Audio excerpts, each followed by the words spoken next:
C'est une prise de parole très importante pour la journaliste.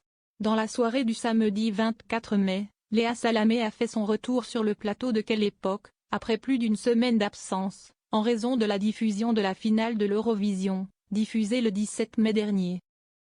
Mais après avoir salué l'humoriste Paul de Saint-Cernin, la compagne de Raphaël Glucksmann a alors rapidement souhaité réagir à une séquence qui a créé le scandale sur les réseaux sociaux. Les propos maladroits tenus par Thierry Ardisson le 10 mai dernier dans l'émission, qui avait comparé Gaza à Auschwitz. Des déclarations concernant lesquelles l'intéressé s'était d'ailleurs excusé. L'émotion était sans doute trop forte et mon propos exagéré. Je prie mes amis juifs de bien vouloir me pardonner, avait-il expliqué le 13 mai dernier, dans Les Grandes Gueules, sur RMC. Je sais que cette séquence a choqué, je sais qu'elle a blessé des gens, notamment des enfants et des petits-enfants de rescapés d'Auschwitz, et cela me mortifie parce que je rejette toute banalisation de l'abomination ultime que fut la Shoah, et je n'ai cessé ici, et dans tout mon parcours de journaliste, de rappeler le mal absolu que fut le génocide nazi et de faire témoigner les derniers rescapés. A ainsi rapidement tenu à expliquer Léa Salamé, déplorant ensuite le fait que cette séquence soit sortie de son contexte, puis diffusée sur les réseaux sociaux.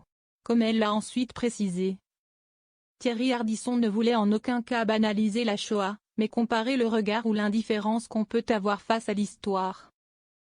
Pourtant, en coupant cet extrait et en le diffusant sur les réseaux sociaux, on peut laisser croire qu'on le banalise, a-t-elle estimé. Ce qui n'est nullement le cas, selon elle. Cette scène aurait donc dû être coupée. Dans la suite de cette prise de parole, Léa Salamé a ensuite tenu à vite rassurer les téléspectateurs sur ses intentions.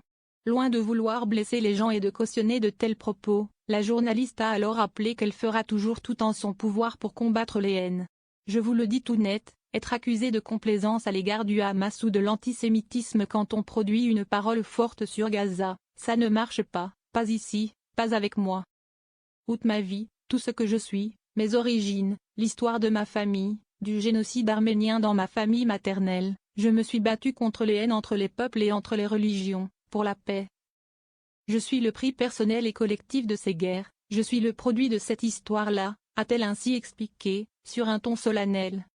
Et de conclure, catégorique, je continuerai toute ma vie à essayer de faire entendre une voix de paix et d'apaisement, si estime mon combat.